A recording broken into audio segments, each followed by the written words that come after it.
saying that would be his maiden call, when he gets, into office officially. Now, on page 4 of the Standard here, religious leaders yesterday coming out to call on the president, heal this country, Mr. President.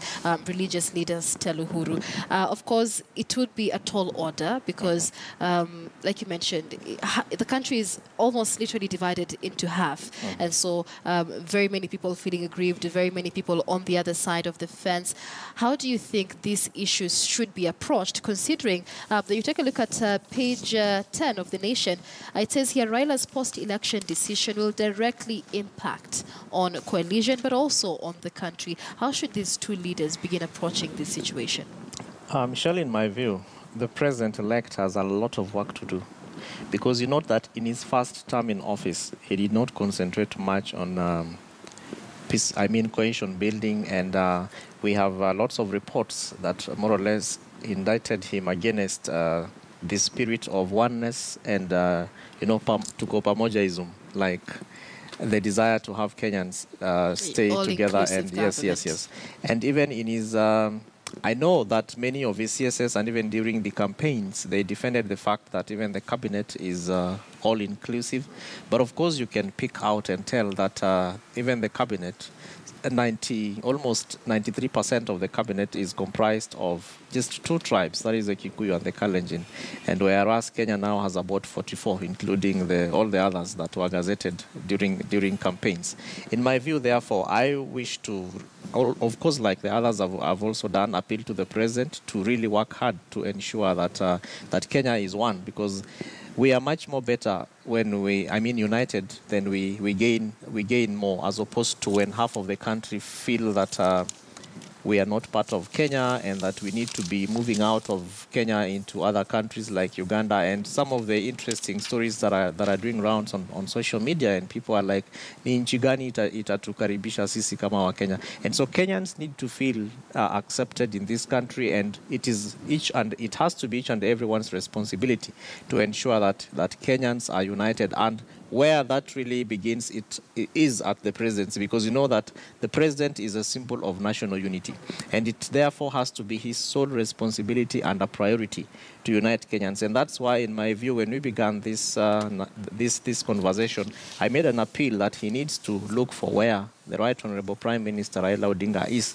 and then we need to see them sitting together and having coffee. And this is probably what I think that maybe the international observers would probably even recommend, that we now need a mediation team that is just going to deal with the two of them, a team that more or less a panel of eminent personalities that can be able to speak to Raila Odinga and Uhuru Kenyatta and just have them sit together, because you just never know what is going on in Raila Odinga's minds and the 6 million of Kenyans, and so many people who are also darlings of the former Prime Minister and who are thinking Kenya is not friendly to us. And if someone wants to go with that kind of attitude and mentality for the next 5 years, it's not going to be easy. So the president and his deputy, and of course the entire government, really need to take up this responsibility of healing the country and putting together mechanisms that are going to cut across, including even youth empowerment and youth engagement processes,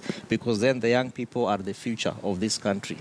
All right. And of course, like I mentioned here, the decision, according to this article on page 10 of The Nation, that Raila Odinga makes after this election will really decide, the fate of the coalition, the opposition coalition, but also, how things go in the country in terms of peace and unity. On page 6 of The Standard, an article there on Raila, the president Kenya may never have. Let's focus a little bit on Raila the man, because we cannot run away from the fact that politics in Kenya is still largely based on personality. Yeah. And this is one of the personalities who's been a major political player for at least the last 4 decades or so. Yeah. His role in politics cannot be underscored whatsoever. He's brought us quite far, in the journey of democracy. But your thoughts on, Raila Odinga as the man? He's had 4 unsuccessful bids for presidency. Many saying, especially in the, when tension was rising during the final, the announcement of the results, that this is not a man who needs to be president to exert his influence on Kenyans. Do you agree with that? Yes and no. Because as a president, then you cease to be Raila Odinga, you cease to be Uhuru Kenyatta, because the interests are therefore heightened. I mean, you move to a different level. But as Uhuru Kenyatta, as Raila Odinga, as Michelle Ngele, as Kevin Osido, you are yourself. Right. The decisions you make, they are personal, they are individual.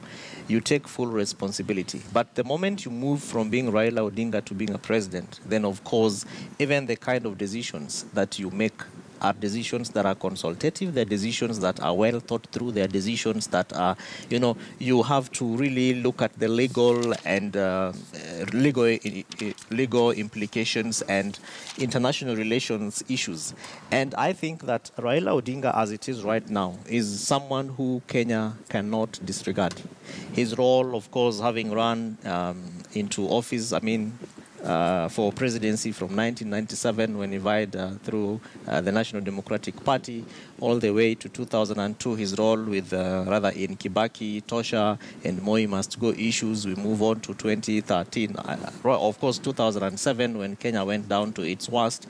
Then 2013, which is just the other day. And then now. And you see, this is still Raila Odinga. So the question that, therefore, in my view, would beg is, who else does Raila work with?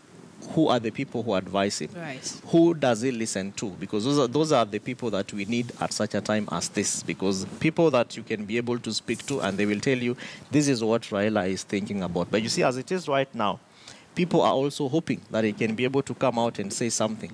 But no one can be put to share what exactly is going on in Raila's mind. Now, that is the distinction, in my view, because when he probably would have been president, his decisions and how they affect Kenyans vis-a-vis what he is thinking right now. Because as a president, then people expect that you'll be able to give the country direction. Mm-hmm. But right now, in my view, probably I'm also thinking that he feels neglected. He thinks Kenyans do not appreciate him. And we have seen this, for example, in the last government. We saw people going to Nyeri and speaking in their mother tongue. The former prime minister was there. Even a simple recognition of saying, my brother Raila is also here. Because in my view, Michelle, those are things that live long in people's minds. And again, probably the last thing that I want to say about Raila is the dynasties, because we have the Kenyatta dynasty and then we have the Odinga dynasty. Right. And these are things that, of course, inform very primarily the political, economic, and social context, even the cultural context of this country and even the region, and how Kenya therefore engages with even countries like the East and Central African countries, Kenya, Uganda, Tanzania, South Sudan, Burundi, Rwanda, among others, is really very, very important. And of course, Raila also has friends in those countries, and you don't know what they are thinking about. People are asking why is so-and-so not respond. Sending President Uhuru congratulatory messages, and then people want to tie that to, Magufuli's closeness to Raila and Yoweri Museveni's contest with Raila over Migingo. And so you see that the political conversations in Kenya are never complete until when you mention Raila Odinga. So I think that Raila and his 6 million plus supporters in Kenya are people who really at this point in time cannot be taken for granted. And so the efforts, therefore, that, as we already said, that even the process of healing the country is a process that cannot let out the former Prime Minister Raila Odinga. He's a person that the President-elect must, in capital letters, if I am allowed to say that, look for if he is really interested in joining and bringing this country, Kenyans together. Yeah. And of course, the bigger question will also be who Raila Odinga hands the mantle to within the coalition, because that also will determine whether the coalition will stick it out for the next 5 years and go to the next polls as a coalition. But let's move away from that and focus on page 12 of the Standard this morning, how the tyranny of numbers in Parliament may hurt Kenyans. Now, this is a continuation of a very long report that will be discussed later on with Ben Kitili. But on page 10, it says how opposition botched its bid for State House. On page 11, battle for numbers, how Jubilee outplayed NASA in its own game. Now, after all was said and done, Jubilee, of course, has clinched a majority of seats with over 2/3 of the National Assembly. So how do you see this playing out, especially with history showing that, the perceived independence among the three arms of government, may not really be independent when national interests are concerned? And we have seen this happen. But first and foremost, probably, is to say that for political contests in Kenya, and for someone to win it one round with 26 counties is something worth talking about. And Jubilee, I believe that they really did their political homework very well. And they started at a point when they merged the political parties, which I think NASA, in my view, did not spend time thinking about, because there is no way you can be able to want to take over Nairobi County, for example, and yet you have every party in the coalition presenting a candidate, because politics is a game of numbers. The much you can be able to do is to maximize on the opportunities that will expand your numbers, and that means that you reduce chances of the numbers falling off. Right. Whereas in Nairobi, for example, we saw Jubilee presenting a candidate, for different positions. NASA, of course, asking Ford Kenya to present a candidate, Wiper, ODM, CCM. So that sibling rivalry became an issue. Of course. And so Jubilee took advantage over that. And you note that, in fact, in areas where it was expected that the opposition was going to win landslide, we have seen those numbers actually getting split even up to 50-50 or 60-40. The margins were very, very minimal. In fact, many of us were left wondering, how is this playing out? But of course, the most important thing is to look at how do you minimize on your numbers falling off. That's one. So Jubilee did their political homework very well. The second thing about tyranny of numbers is the president, in my view, and his leader of majority in both houses must now concentrate on the will and the good of Kenyans. Because in the last parliament, we didn't see them spending much time coming up with legislations that were for the good of the people. In fact, we saw a lot of time wasted in rivalries and contests of tyranny of numbers, and who are the majority and who are the minority. I think that for the second term, if probably this goes on as we hope that it will go until the swearing in of the president, in their second term of office, I want to hope that they are going to use this tyranny of numbers, both at the national and at the county levels, to be able to therefore come up with policies that are going to be socioeconomic, insofar as influencing the lives of Kenyans and making the lives of the people better, because that is precisely why a government is in office, to be able to ensure that the lives of the people are better, that laws are there that are going to make uniform standards for everyone, and that Kenya is going to be respected internationally, because otherwise, if those things are not done, then why do we have a government? Absolutely. And of course, with having the majority in a parliament, you do expect them then to be able to make the manifesto more effective, implement it a bit better. But still, in Parliament, on the top there, on page 12 of the Standard, you have a picture of former KTN journalist Mohammed Ali, who clinched the Nyali parliamentary seat on an independent ticket. If you remember, back during the nomination exercise, Mohammed Ali said he was rigged out of that election, and he went independently and later clinched that seat. Now, this brings another spanner, in Parliament. We've had so far, I believe, 16 politicians who've been elected independently, about 2 governors, 1 woman representative, but 13 members of Parliament across the country. Interesting is that most of them are in areas perceived as NASA or Jubilee strongholds. We've had, for example, in the Gembe South constituency, there's a 23-year-old, John Paul Murigi.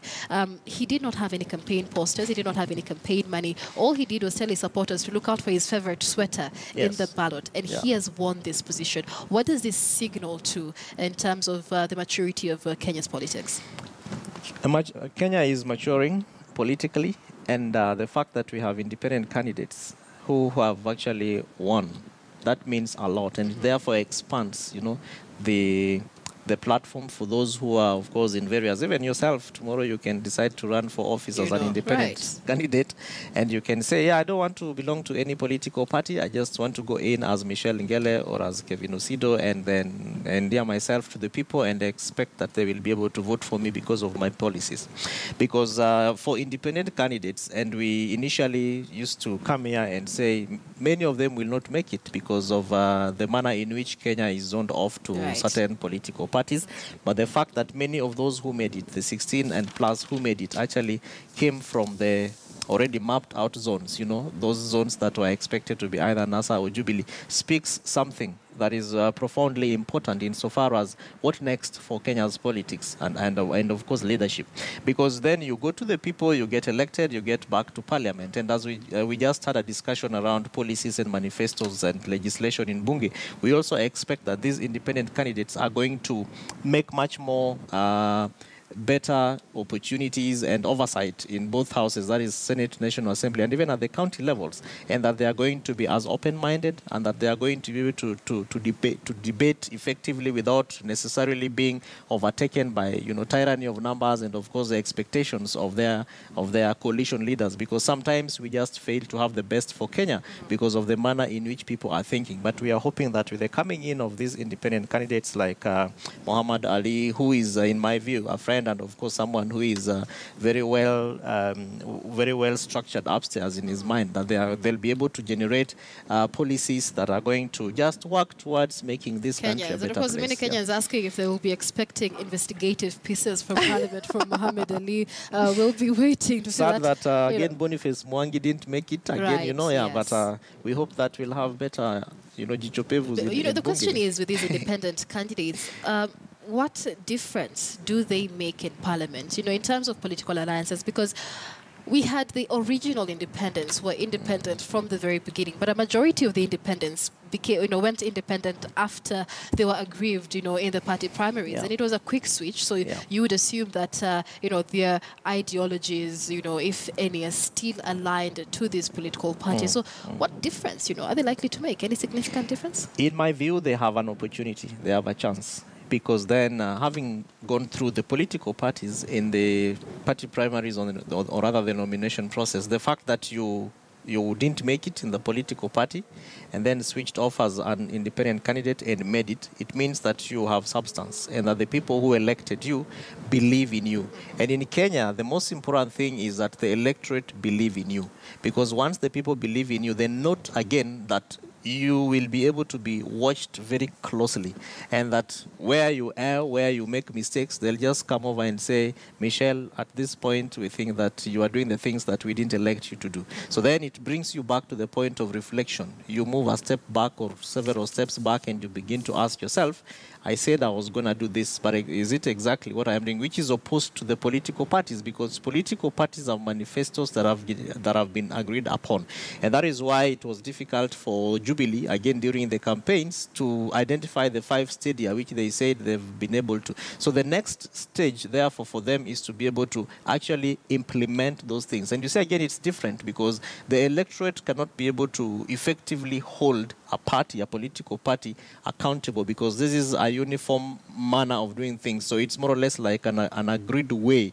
And it's like everyone has accepted that we have a manifesto which we need to be campaigning upon. But then the independent candidates present in the aspect of oversight. They are able, from very magnanimous point of view, just raise questions and concerns without necessarily thinking about the next steps, like who will dislike me because I am asking important questions, which is an agony which many of those who get into Bunge through political parties actually go through, because you keep sending text messages, I have this question, how will the party leader feel about it?